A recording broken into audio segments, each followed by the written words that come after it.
Greetings and welcome to Mount Olympus. I am Hercules Invictus, and tonight I'm proud to bring you a special edition of Sword and Sandal Cinema, starring the scholars from the edge of time. We'll be starting with Michele Brittany. Greetings and welcome, Michele. How are you? I'm doing very well, Hercules. Happy Halloween and greetings to your neck of the woods. Thank you. My neck of the woods is doing great. We had plenty of trick-or-treaters. My wife and I are celebrating our 20th wedding anniversary today on Halloween. And we went to a Mexican Congratulations. restaurant, our favorite restaurant, and had Mexican food. It Oh, was a treat. lovely. Well, it sounds like it's been a fantastic day for you. Yes, it Um, has. we're 3 hours behind you, so we are just starting to hit into probably trick-or-treaters ringing our doorbell and knocking and looking for treats. Nobody wants the tricks, but they'll take the treats. You gave out tricks. Did like I know the kids would do nasty things to houses. They throw wet rolls of toilet paper and things like that. So kids did the tricks, but I've never known of anybody who deliberately gave like bum trick or treat things. I was thinking about that. I was like, well, they ask trick or treat, but we always give them treats. And Yes. I was like, ooh, one of these years I'm going to do tricks. And they'll just be something fun, like, like you get the little toy and Cracker Jacks or something. So instead of the treat, you get something else that's non-food that's fun. That's That kind of my thought. that sounds fantastic. Let me know when you do it and what the results of it are. Maybe we'll start a new Halloween tradition, one that's more accurate to its motto. Exactly. For all of us that, see things, it's this or it's this. Oh, I'm excited well, by your topic today. I like traveling back and forth with the scholars from the edge of time, and today we're going to ancient Rome, I understand. well, actually we're going to Britain, Ah, but it yeah. will involve our Roman Empire and the Ninth Legion. So this evening I'm going to talk about the movie Centurion that came out in 2010, and it was directed by English director Neil Marshall. Now, Neil Marshall might be familiar to folks. He was known for directing Dog Soldiers. That was one of his early films. Um, Werewolves. yeah, very good one. As well as The Descent, Doomsday, Hellboy in 2019, as well as directing several television episodes, including ones from Game of Thrones, Black Sails, Hannibal, and Westworld. So I was like, I for a while there, I was seeing all of his films, because I actually really do like his directorial vision. And he started out doing a lot of kind of horror oriented, but Centurion was his fifth feature film, and I think it was also his first kind of historical war type film. Um, Kind of indicative of his films. Like I said, they tend to be horror oriented, so it kind of seemed also appropriate for tonight, being Halloween, when we have usually a lot of horror films and things like that, blood, guts, gore, and all that kind of stuff. That Saturnian kind of checks off some of those boxes. So, but along with the gore, he also has a kind of unique take on female characters. They tend to be complex, and they kind of have complex stories. They're flawed, but they're also strong characters. So they're not the femme fatale or the damsel in distress. There's meat on the bones for these characters. And of course, as he's gone on in his career, he's developed more with male characters too. And I say that because Descent was like pretty much an all-female cast, And with dog soldiers, there were male soldiers, but then there was also a very strong female character in that. Doomsday has some also strong female characters. So, I'm kind of not surprised that Neil Marshall would seek out and give his impressions of the Ninth Legion. The Ninth Legion, for anybody that's not aware, is a Roman Empire's legion of soldiers that were stationed in Britain at one point. But they disappeared. So there's been a lot of speculation over the years and over the centuries and decades of what happened to the Ninth Legion. And because Neil Marshall is an English director, but he also does a lot of focusing on Scotland, it's not surprising that Centurion would eventually be written and directed by him. So, as I said before, it's loosely based on the Roman Empire's Ninth Legion. They were around, they'd fought in a number of different Roman wars. They ended up in Britain around, I think, 120 AD is when they kind of disappeared from Roman documentation. And like I said, there's been a lot of speculation of what happened to them. I think Netherlands recorded the Ninth Legion on a pillar like in 132 AD or something, which kind of like shifts the argument whether they, well, is that really them? Did they leave Britain and go back to Europe and do more fighting? Were they eventually disbanded? But there's really no definitive answer on that.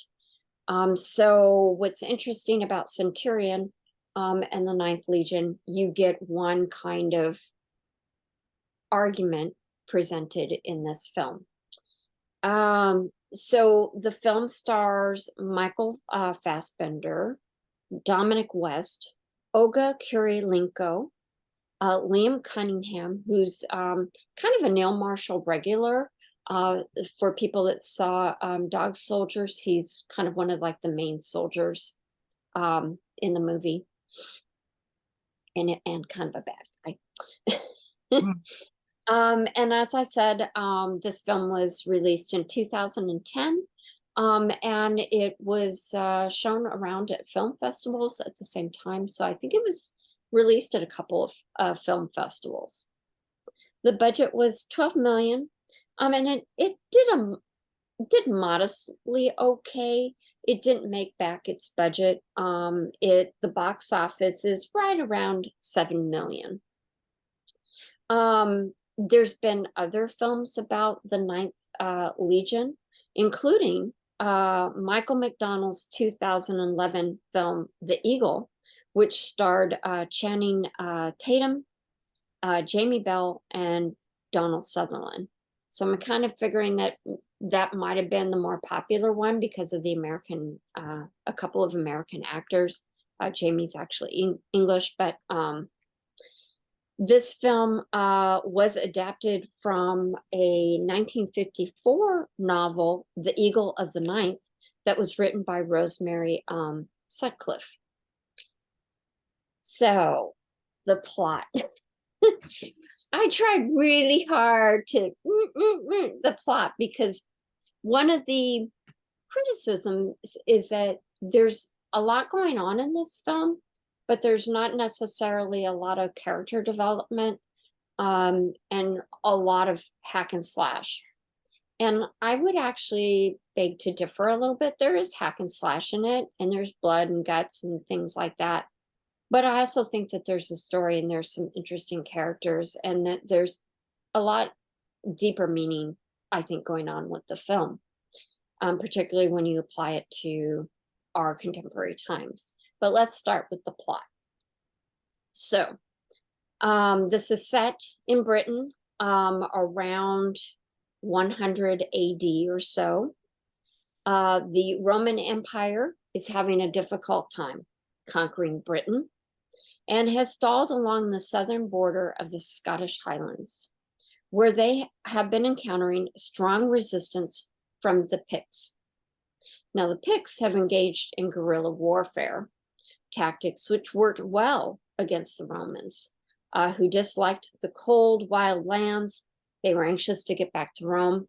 And even though they were advanced with regards to their military tactics, like the US found out when they went to Vietnam, guerrilla tactics and guerrilla warfare is pretty good against a lot of kind of, formalized, structured military approach. So at one of the Roman outposts, the Picts attack in the night, and only the centurion Quintus Dius, a gladiator-trained soldier who could speak Pictish, was kept alive, and he's taken prisoner. He is interrogated and brutally beaten, but he does manage to escape. Meanwhile, a Roman governor wants to return to Rome and decides to send the Ninth Legion off to a once and for all, put an end to the Picts type battle, led by General Titus Flavius Viturius, no, Virulis. The governor provides him with a Celtic Britannian scout, now named Eton, and she's a mute. Now I want to point out that even though she's Celtic, she's not a Pict. They're actually a different group, but we will find out further in the story that she is aligned with the Picts, even though she's not actually one. She finds the Centurion when he is like trying to drag himself and find the nearest Roman fort. And because he is found by Eton, she's part of the group that is going out with the Ninth.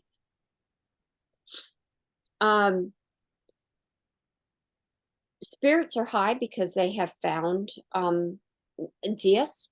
And of course, he's been to the Picts kind of stronghold. He's had an interaction with the Pict king. Gorlic, I think Gorlicon is his name. So they're excited. We've got knowledge, we've got Eton. So, they're feeling in high spirits. They're going off to kick some butt. Well, in actuality, Eton leads the Ninth into a wooded valley where the Picts are lying in wait. There, the Romans fortify their position, and they do kind of a several rectangles, kind of like, I think they call it the turtle, where they kind of align with their shields, and then they would have a top. Well, in this case, because they're in the valley, they only have a certain amount. They actually align so that they have a wall of armor around the circumference of the soldiers. But the Picts release these flaming pitchwood boulders. So imagine these huge kind of wheel boulder things come rolling down the hill, and they're engulfed in large flames. And here you are with your shield, and you really don't have much of a chance. So even with the armor and the shields, the Romans are weak, and they're overtaken by the Picts. The Romans are massacred. However, a few of the soldiers from the Ninth, including Dias, happen to survive. It's like they get kind of piled on by other people, and the Picts don't realize that they're actually alive. The general, however, has been taken prisoner and is delivered to the Pict king. There, the general is beaten and wounded.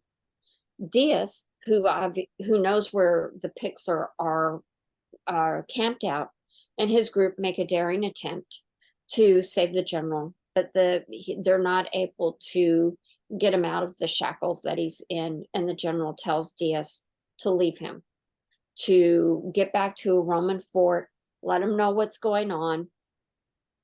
So reluctantly, Dias and the men leave. However, in the foray of trying to get back out of the camp, one of Dias's men kills the Pit King's son.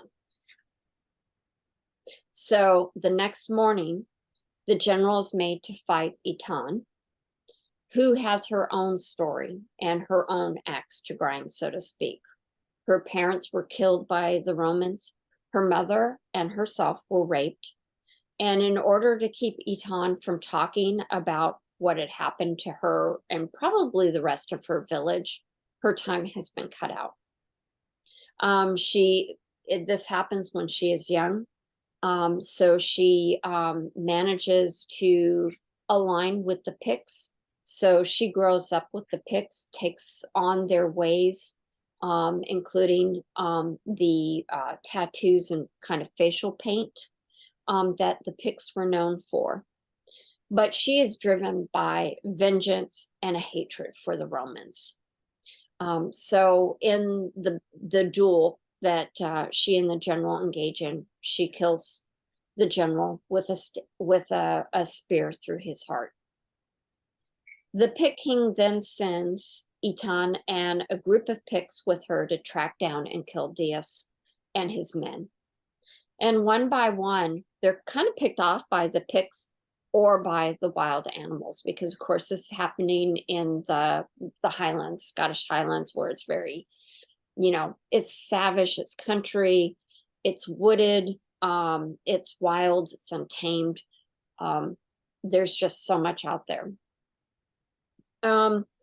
Eventually it's just Dias and two of his men, and one of the men is actually wounded. So they find refuge with actually a Pict outcast. She's been accused of witchcraft, so she has her own hut in the forest, and she takes them in. Dias kind of takes a liking to the witch, so there's a very small kind of love story in there, but it's very light. The men are soon on their way because Itan has made a visit to the witch. And checks out her hut, while the men are actually down in the cellar, and she is unaware that they're there, but it's too close, and the men don't want the witch to be harmed in any way, so they leave as soon as they're able to. They find a fort, but it has been deserted because the Romans have retreated southward. So Dias and his men decide to take a stand, a defensive position on the fort. And so while one of the men is killed, Dias and the other man are able to basically kill the rest of them, the rest of the Picts, including Itan. And they continue going southward to the closest fort. So Dias's man actually sees the fort and rushes off towards it. And unfortunately, he's mistaken for a Pict, and he is killed by a Roman archer. So therefore, Dias approaches much more hesitantly. He pulls off the fur that he's wearing, so that way he's not mistaken for the enemy. He is welcomed back. The fort has the Roman governor, the one from the beginning of the story that had sent the 9th Legion out to destroy the Picts. And he asks for a report. Dias gives them the report, and the governor says, "Well, you must be hungry, you must be tired, and so, please go and have something to eat and rest." In the meantime, the Roman governor confers with his generals and other generals and things like that, and decides that he is pretty greedy because he really wants to get back to Rome. And finding out about the 9th Legion's fate would be very terrible for Rome and for him. So he decides that Dias must die. So he sends his daughter who happens to be in the camp with the governor to do the dirty deed. Diaz is kind of like figures out what's going on and is able to fight her and kills her, but not before he's stabbed. He escapes and he returns to the witch in the forest. They kiss. The end. Really? Yep. Yep. I have thoughts about the ending. I could have been okay without the love story, and I almost kind of, I don't know. I know that somebody has to exist to carry the story, but I also kind of feel like, I don't know. Maybe you should have died in that moment end. But that's the movie. So as we were talking Hercules in the green room before we started this evening, I did want to give a plug to Nick's book, The New Peplum, Essays on Sword and Sandal Films and Television Programs Since the 1990s. It's a great reference book, and it's not my book, but I'll shamelessly plug it for Nick as my partner in An crime. awesome book, and it's a definitive book too. And Nick It is a pioneer in this type of scholarship, so he is the father of the new peplum. is. Yes, he is. Um, in this book, there is an essay written by Kevin J. Wetmore Jr. It's titled "In the Green Zone with the Ninth Legion: The Post-Iraq Roman Film." In that essay, Kevin talks about this green zone, and what he does is really kind of make a comparison of the Ninth Legion films that were releasing during the time of Iraq wars, the skirmishes, all the things that were happening at that time. And in particular, along with Centurion, like I said, that came out in 2010, he bookends that with The Last Legion that came out in 2007. I believe that was directed by, I think it's Michael McDonald. I don't have that in my notes, but it is called The Last Legion. And then the other film is The Eagle, which came out in 2011. That might actually be the one directed by McDonald. Anyway, Kevin, contextualizes the visuals and kind of these three films about the Ninth Legion and how they kind of represent in film what we're experiencing in the world during that time in the late aughts. And he talks about the visuals like cutting of the neck and different visuals that we were seeing on television that were really quite new for our kind of our generation, or the generation of the 80s and 90s kids, because I would say that even though I was born in the mid 60s, I don't really remember much about the Vietnam War. So I would say really kind of the images that were happening in the early 2000s left much more of an impression for me than, the Vietnam War. But the Vietnam War would be very apropos with this particular film in the guerrilla warfare. And I really am subscribed that history is going to repeat itself when we don't really learn from it. And I think that this film definitely tries to teach or could teach that lesson along with some of these other films. One of the things that I really thought was interesting about this film as I was watching it, this is my second watch through, was who were the good guys and who were the bad guys. And I think that's I think a point that Kevin makes in his essay is that there's a blending. So, Romans tend to be portrayed as good guys. quite often, like I know, and Egyptians are most often portrayed as the bad guy. Why Mhm. are mummies always bad? Why are the pharaohs always evil, maniacal, and greedy and out to rule the world, Um, but I felt that in both Romans and with the Picts, they both have a lot of things that are going on. There really is, I think, more alike than they were willing to talk about. And it makes sense. I mean, that was a different time. But when you get to like the Eagle that came out in 2011, where I think the Roman soldier and the Pict worked together, so you see kind of a progression of that thought.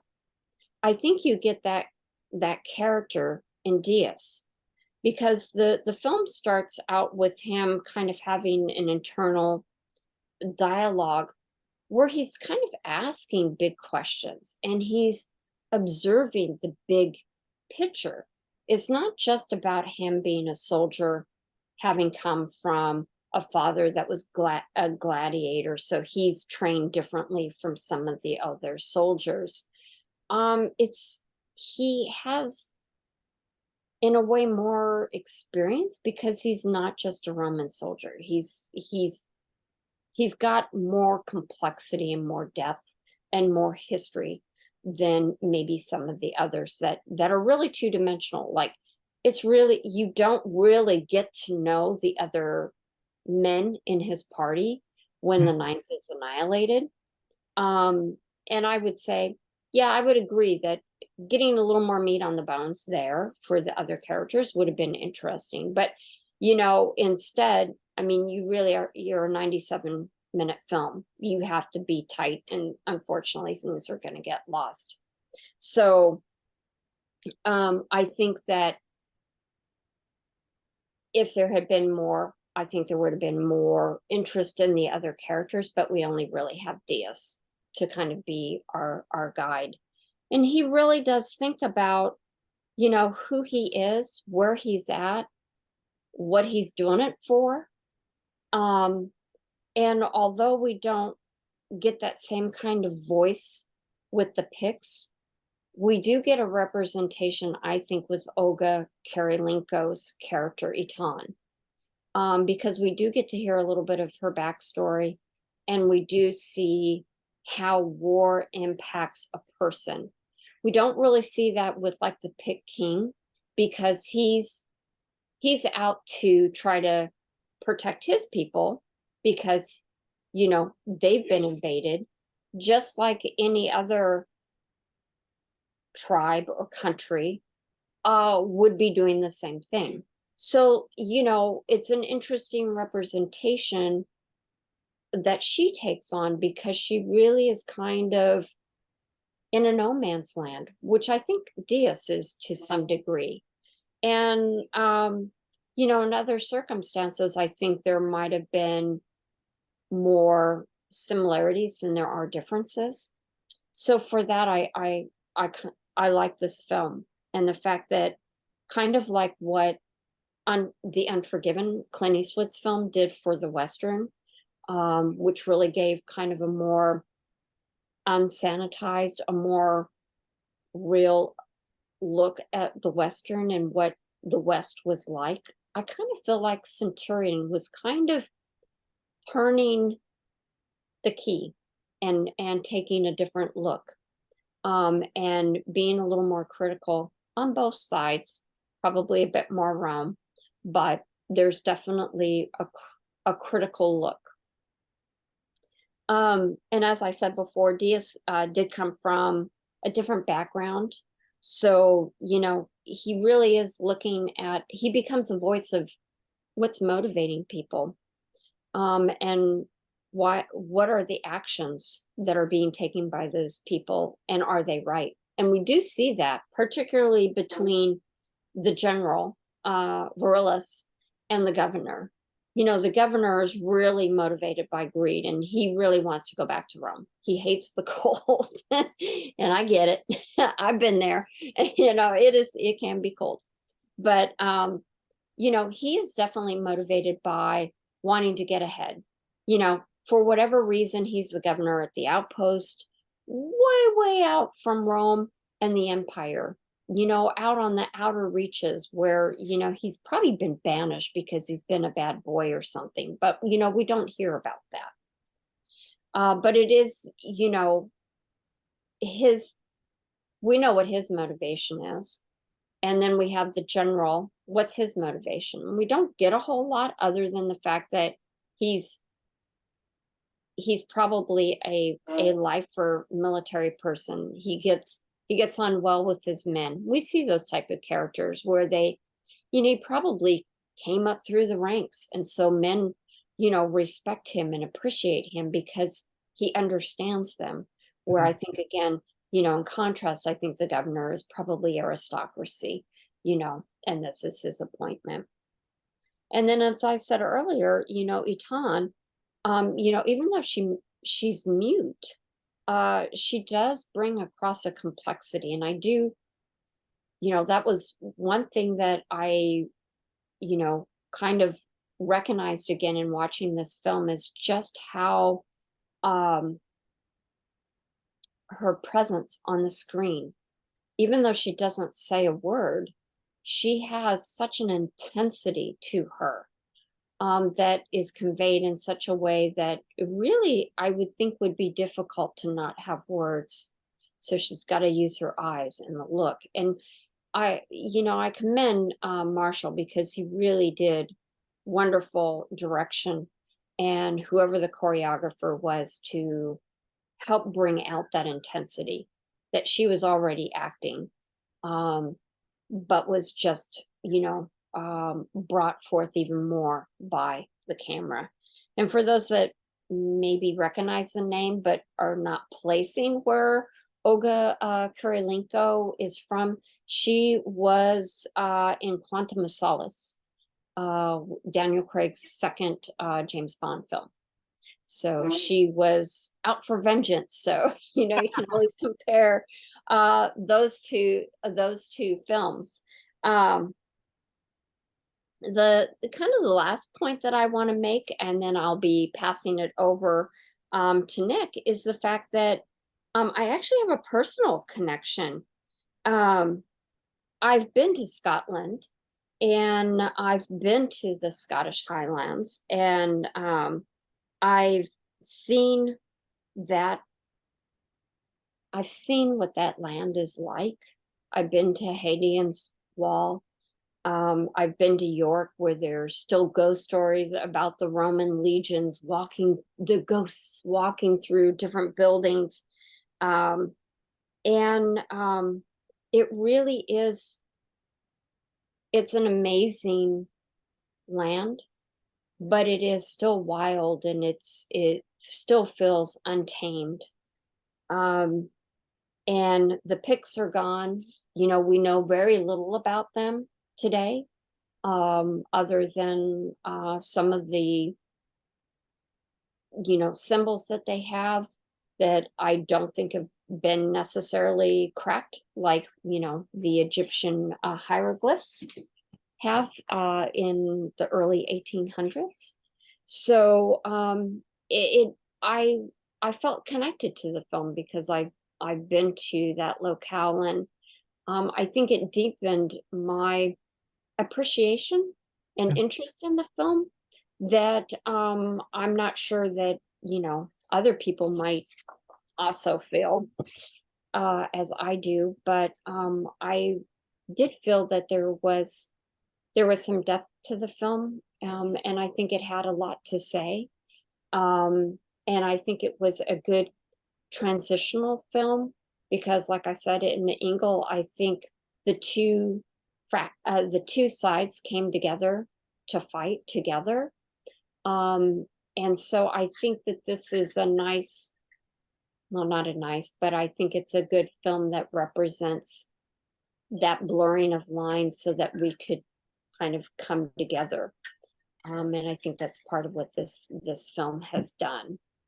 And that's a kind of quick discussion of the 2010 Centurion film, directed by Neil Marshall. And thank you. That was awesome. And I think it's very important that the film didn't show you who the good guys were and who the bad guys were. So that was an open question. And the fact that the person who couldn't talk communicated most loudly. So Yeah, definitely. Well, on that note, my co-host Nicholas is here. He's going to take over hosting duties. While you take over trick-or-treating duties. I'm going to go answer the door for the trick-or-treaters. So apologize in advance if there's more trick-or-treater noise in the next half hour. that's fine. And thank you so very much. And have fun with trick-or-treaters. Oh, We've had a handful so far. yeah, maybe we'll have a few more. So I might be back right as finish up so I can say goodbye to you. Awesome. Ooh, ooh, ooh. Hello, sir. Hold on. Let me. Greetings, sir. How are you? I'm all right. I'm in Michelle's office, and everything's reversed. Very cool. All right. Happy Halloween. Good to see you. You as well, and I'm glad that you had trick-or-treaters. We had trick-or-treaters more so than in many years this year as well.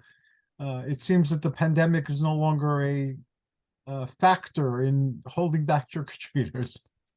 Well, we've lived in apartments for like the last 20 years, or at least I have. So I've never had trick-or-treaters really. So since moving into the house, this is our first Halloween in the house. So we were anticipating trick-or-treaters. In fact, there's a house down the road that they are decked out in Halloween swag everywhere. And we were talking to them like, oh yeah, last year I had about, 120 bags of trick-or-treats I gave out. I guess they made little bags and filled it with candy. So we use that as our gauge of, okay, we'll have to accommodate 120 kids. We have not had 120 kids. We haven't had a fraction of that, but we have had some trick-or-treaters, and we have a big bag of good candy, not crap candy, but like, Fun Dip and Sour Patch Kids and a lot of sour stuff. But because, hey, whatever's left over is going to go right here. Very good. And Michelle and I before were talking about the trick-or-treat tradition being imbalanced in that the kids get treats and trick-or-treaters get treats. They don't really get tricks. So what would constitute acceptable tricks to complement the treats that they're getting? Well, on the subject of tricks and trickery and things not being what they seem, tonight I'll be talking about a movie you recommended, Mondo Balordo. Mondo Balordo, awesome. Oh, good. So I cranked it out real quick watching it. Okay. So I mean, I only say trickery because in Mondo films some of the stuff is very staged, but yes. So okay, so where to start? I have never watched a Mondo film before. I know all about them because I read about them a lot, especially when I was doing my schoolwork. But anytime I'm in like Italian genre studies mode, Mondo films rapidly come up because, the very first one, Mondo Cane, kind of set a template of low budget exploitation. Yes. And, aside from making a series of knockoff Mondo films, it kind of set the template for kind of exotic and travelogue elements in Italian films, which I think kind of goes back even further, back to like Italian neorealism, where you like kind of shot on location and made a narrative out of it. But, like later Italian genre films, from their zombie films to cannibal films or whatever, I think they all have Mondo elements in it. So Mondo Balordo is, I'm going to say, the first Mondo film I've seen. So may this be the first of many. I'll let you share your impressions. I shared mine publicly. I do want to say, though, that I do have the vinyl soundtrack to Mondo Kane. I Oh, found it very cool. 99 cents at a Goodwill, so I could not pass that up. No, I wouldn't pass that up either for 99 cents. I mean, it's in deplorable condition, but um, so I picked this up from Severn Films a couple months ago. They were having a sale. I buy a lot of Severn Film stuff, with the intent to add to the Mondo collection that someday I would get to. I guess that someday is now. And watching it now at your recommendation for a peplum sequence in it. So that's what I was mostly keen on. That sequence lasts all but 30 seconds, but we'll get to it. So I figure what I would do is, so for folks I don't know, Mondo film is a type of exploitation film that originated in Italy back in 1962.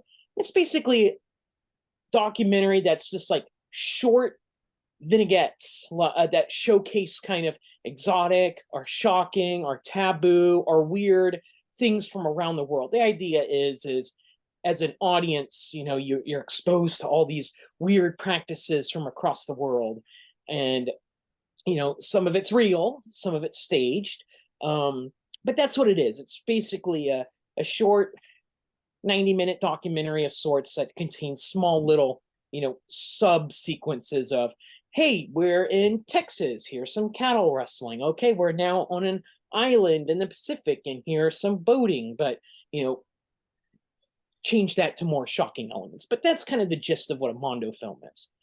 So Mondo Balordo follows that template, and I counted there are about 57 sequences in this film.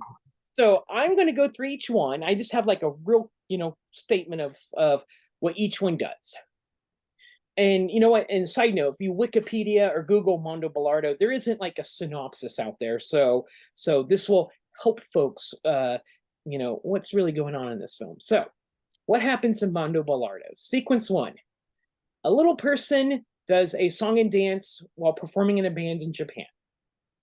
Sequence 2. This is the peplum sequence. It shows scenes. I don't know what peplum film it is. So if you know, you should tell me. But if not, I'll just have to go watch a lot of peplum films so I can say, oh, that's the one it's from. But anyway, it's basically like a really short 30-second clip show of a Hercules throwing statues and rocks and gates and everything. But it ends with all the on stage personnel coming in to pick up all the stuff and, you know, get ready for the next shot. And of course, the comedy bit here is, here's Hercules lifting up, you know, a stone pillar. Now here is a normal old stagehand lifting up the same stone pillar. So movie magic. So again, that's the main reason why I watched this, was at your recommendation for that one sequence. I had a good chuckle. I liked it. I'm a little irked that I don't know what film it's from. So that's my next. I don't remember. The film looked familiar, but it's been years since I've seen Mondo Balordo. But I bought it for that reason too. That and the fact that Boris Karloff was the narrator. I forgot about that. I mean, yeah. So side note, back to what Mondo films are, they usually have a narrator that adds that authenticity element. Like, here are the practices of this. So yeah, Mondo Balordo, the narrator they got was Boris Karloff, who one has a great voice, and you know, two, he's done his fair share of narration work, but also appearing like in anthology movies like, you know, Black Sabbath. So I think he adds that kind of sinister but yet goofy undertones to some of the stuff. There is a lot of double entendres and you know, like there's something going on the screen, but Boris Karloff is not quite saying what it is. And I'll have a few examples of those. So it's a little bit of, you know, subtle comedy. So yeah, Boris Karloff is definitely one of the main reasons to watch it. But for us Sword and Sandal fans, it is for the second sequence, albeit as brief as it is funny. That it shows, one, you know, kind of the magic behind of a Sword and Sandal show, but two, I guess we all got a little bit of Hercules inside all of us if we can lift up the rocks and pillars. Oh. All right, sequence 3. I believe, because again, some of these Boris Karloff doesn't overtly say what's going on, but I believe this is women doing vocal exercises to get a bigger bust size. Sequence 4, Saharan warriors doing sword dances, but taking tourists into their tents for prostitution. Sequence 5, a Vegas beauty pageant to raise funds for Luxor, raising money to restore Luxor, the actual place, not the actual casino. Now, side note, I brought up before that some of these sequences are obviously staged. Some of them are real. But like this is like to me a stage sequence. What I mean by that is it shows shots of like people in a crowd sitting down, at a banquet going, yeah, rah, rah, rah. Then it shows the beauty pageant, which is a very emphasis on women's busts, but it's like different film stock, different grains. So it's obviously two things, edited together. So there's a lot of that going on where, very Eisensteinish, where you take two unrelated things, put them together to make something new. Sequence 6 in Hong Kong, a lady dances seductively. Sequence 7, still in Hong Kong, a magazine does fetish photography, and it's of the women that do like the rope bondage thing. I know there's a specific term for that, but where you get yourself all wrapped up in ropes in a very erotic style. Sequence 8, also in Hong Kong, it's women that are wrestling in a tea room. Sequence 9, this is where you get into kind of the animal stuff. Now, Italians don't treat animals very well. Mondo films are no exception. This one is lions attacking zebras. Sequence 10 is poachers hunting elephants. Sequence 11 is, I think this is a stage sequence, but a 20-year-old prostitution bride marries an 80-year-old man from an old folks home. The idea being, he can relive his youth with a youthful lady. Sequence 12, I've got to read my own handwriting here. Barcelona, it's men dressing up as women and partying all dolled up. Sequence 13 is in a beer hall where young folks kind of celebrate to go and do fencing. And of course, the mark of honor is getting sliced on the cheek with the fencing sword.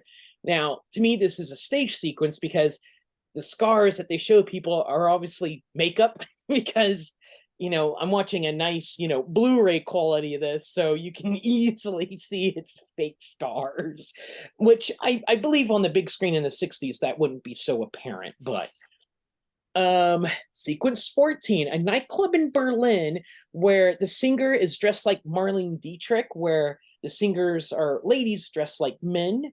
And this is claiming this is the first nightclub to kind of do that Marlene Dietrich style. Oh, wow, I got a lot of sequences here. Sequence 15, a back room at a restaurant where sapphic ladies go and talk and dance with each other. Sequence 16, a carnival in Northern Europe where women wrestle with balloons tied to their butts. Again, another, I think, fake sequence because, it shows shots of a carnival and like rides and everything, but then when it shows like the ladies wrestling, like it's like a tarp wall with barely any people like outside the ring watching, so it's obviously set up. Sequence 17, the bridge of models, where it's a bridge that has air that blows up that allows women, their dresses to go wee and show their stocking tops, basically recreating the Marilyn Monroe pose. Sequence 18, catching and butchering sea turtles. Sequence 19, in Africa, hunting but catching poachers. Sequence 20, an island off India that has healers that do dancing to get rid of the evil spirits in a sick person, and then they eat a live chicken. Sequence 21,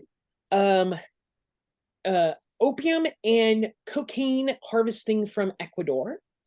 Sequence 22, Hong Kong slums, where it shows women who are going through opium and cocaine withdrawal as they wait for their dealers to arrive. Sequence 23, actual scenes of in an opium den with close-ups of people on pipes. Sequence 24, the Maharaja blessing, to make it rain, and people swimming and, doing ceremonial stuff in the river Ganges. It's not Ganges, Nick. I know how to pronounce this. The big river in India. Okay. Sequence 25, Jehovah's Witnesses do massive baptisms. Sequence 26, we've got a big convention of Jehovah's Witnesses in Munich. Sequence 27, a swamp that apparently was hit with a meteor a long time ago and has no life in it. Sequence 28, the Berlin Wall, with emphasis on the guards and escaped attempts. Sequence 29, another wall, but in Naples to separate the tourist section from a shanty town. Oh my God, it keeps going. As you can tell, these are very quick. These are like 30 seconds to maybe a minute or two. Sequence 30, this one is staged, but they're overt that it's staged. But it's a smuggler of cigarettes who gets cigarettes from the sea and smuggles them into Naples by hiding in a cave. And apparently, this guy retired for smuggling cigarettes of all things. I guess that was more illegal back then. But he's recreating what it was like for this documentary. Sequence 31, images from said Naples market. Sequence 32, Cult of the Dead in Naples. When folks die, their living people go and ask questions of them, especially lotto numbers. Followed by sequence 33, how does the lotto system work in Naples? In sequence 34, the evil eye in Naples. A person with incense goes around and, gets rid of the evil eye and folks tip them. Sequence 35, going along with the lotto stuff still, people buying lotto tickets and rubbing the back of a hunchback for good luck. Sequence 36, vaudeville with lady dancers, and the main male dancer thinks he's the reincarnation of Rudolph Valentino. Sequence 37, oh man, I can't read this. Oh yeah, now I can. A South Italian town where the townsfolk use chamber pots and bring their chamber pots to the local poop collector to use for fertilizer. Sequence 38, Bohemian artists sell their stuff in a courtyard, followed by jam sessions and, rocking out, dancing. And that's sequence 39. They kind of go together. Sequence 40. Dodgy docks and schmug bombs? What the heck? I can't read that. I was writing very quick. That'll remain mysterious. I don't know what that is. I'll have to go back and rewatch that one. Sequence 41, guys in suits intercut with images of penguins. So black and white waddling around. 42, images of baboons and other animals eating, intercut with pictures of people eating. The idea of these last two sequences are, people and animals are very, very similar. Sequence 43, people using camel pee for hairdressing, to dye their hair blonde. And of course, this is a stage sequence because it ends with folks obviously wearing wigs. So it's really bad. Sequence 44, following up on that, Indian tribe, Native American tribe in South America, they're using berries as dye for their hair. Sequence 45, a tribal wedding ceremony in I'm guessing he means Papua New Guinea, and they're all like very young ladies. Sequence 46, it's a dancing segment that juxtapose folks in Haiti dancing and folks doing rock and roll music dancing. So it's kind of like the folks in Haiti are doing more something spiritual, but rock and roll music plays over it. Sequence 47, the Jamaican Quarter in London, where women can have a consortium of husbands. So they have multiple husbands that take care of them. Sequence 48, young people camping and doing blindfold kissing. Strange American custom. Right? Sequence 49, in English, they have a practice called hoodwinking, where women wear these hoods, but they have like their lady garments on, and they strip, and the men have to guess like whose wife they are. So of course, if you guess wrong, they'll go boo. Sequence 50 is young couples, smooching in cars while voyeurs look at them. Sequence 51 is an arcade of viewfinders with people looking at them and, in their pictures of, pinups and ladies. Sequence 52 is beach voyeurs, basically people looking at the spyglass of beach bikini ladies. And then there's a sequence that shows older folks on the beach, as if old people can't be on a beach, apparently. But this movie is rude. 53, sequence 53. A couple smooching in boats. Sequence 54 is a touristy island of Capri in the Bay of Naples, where fishermen take the ladies out in their boats through the night for sexy stuff, apparently. Sequence 56, a soccer game that breaks out in fights between people. I mean, come on, that's just normal rugby. That's just day-to-day, hooliganism over there. And the last sequence 57, is pretty ladies walking by shops and protesters and other people, and all the people turn to look at them and check out their gams and their booty. So those are the 57 sequences of Mondo Balordo. There's no real rhyme or reason to them, although they do kind of lump up, like there's like 6 sequences that are all in Naples. They're all different things, but they kind of group them like that. There's a whole bunch of sequences in Hong Kong. They're all different, but they group them up. But that's pretty much the only narrative structure to the film, I guess. I mean, there are individual sequences that showcase something funny, taboo, sexy. There's a lot of emphasis on sexiness. Of course, this is 60s sexiness. Yes. This is where, the girl on the beach in the bikini. Oh, wow. Oh, don't let my mom catch me seeing that, where, nowadays, it's, lady in a swimsuit, so different, prudishness, I suppose. Some of the sequences, again, obviously staged. Some of them were, I don't want to say educational, because again, it's more of an exploitation thing. I don't think I left watching this film more enlightened about the practices of the world out there. Because again, this is more, there's voyeuristic sequences in the film, and the film even owns up to it, you're the voyeur of everything. But, and also the animal stuff is very minor in this one, thankfully. I'm pretty sure other Mondo films are not so. No eating living monkey brains or anything like that. I remember Faces of Death that had that in there in one of them.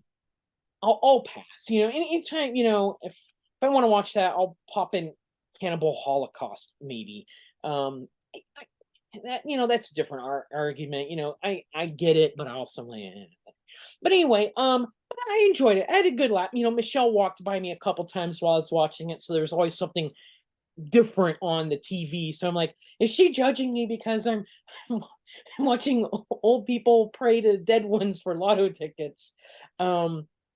It's definitely entertaining. It's definitely again, very Eisensteinish, where meaning is developed through editing, different things put together. So when you're rapidly going from here's young people kissing now to here's old people kissing, that's saying that there isn't so much of a gap between generations, I suppose. Or maybe I'm reading a little too much into it.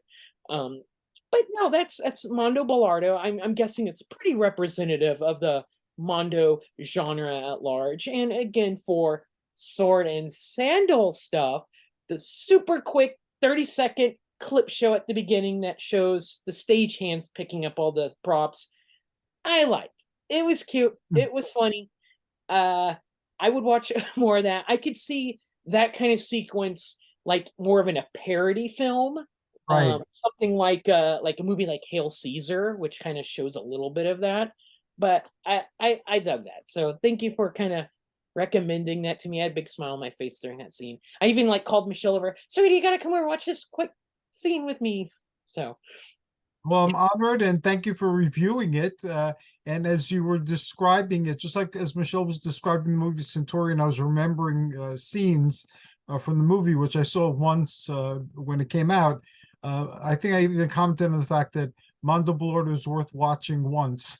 So I had no desire to watch it again. I do want to watch the sword and sandals scene again, but not the rest of the movie. I remember watching it and you reminded me of every single scene as we're going along.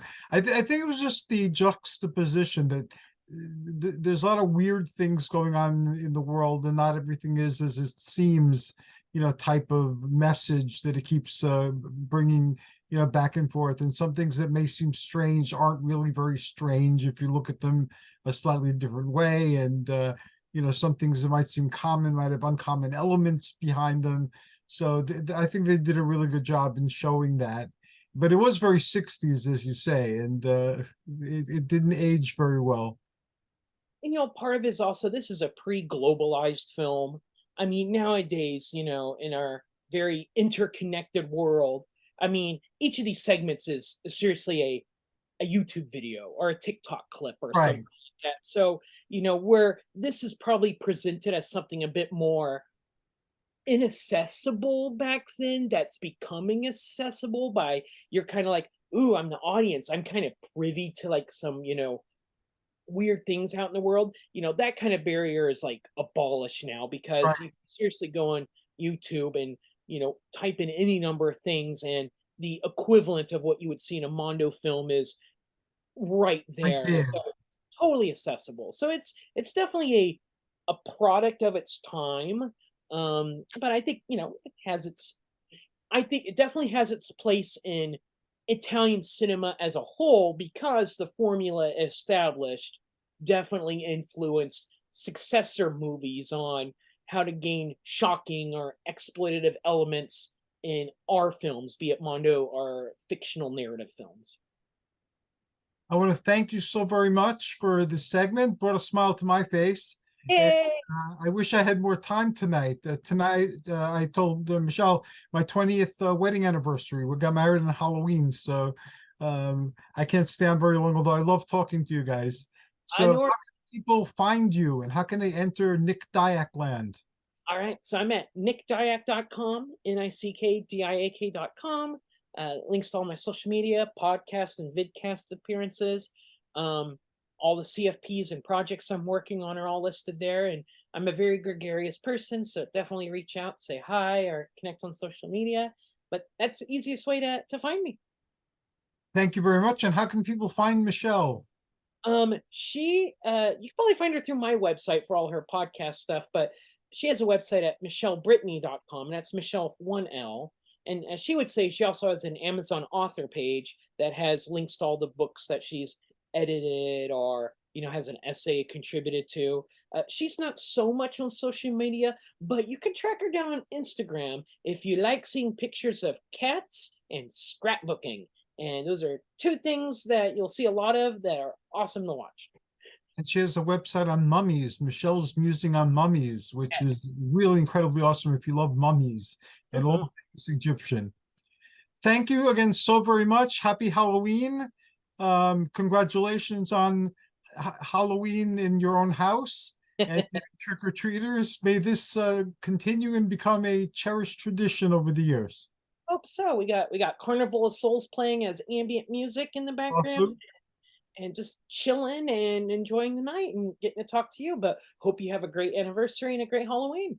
Thank you so very much, sir. And thanks to our wonderful audience. Whenever you're tuning in, I'm going to try to get this up by early tomorrow morning. Be Cool well, beans. Nick, and take care. All right. Bye.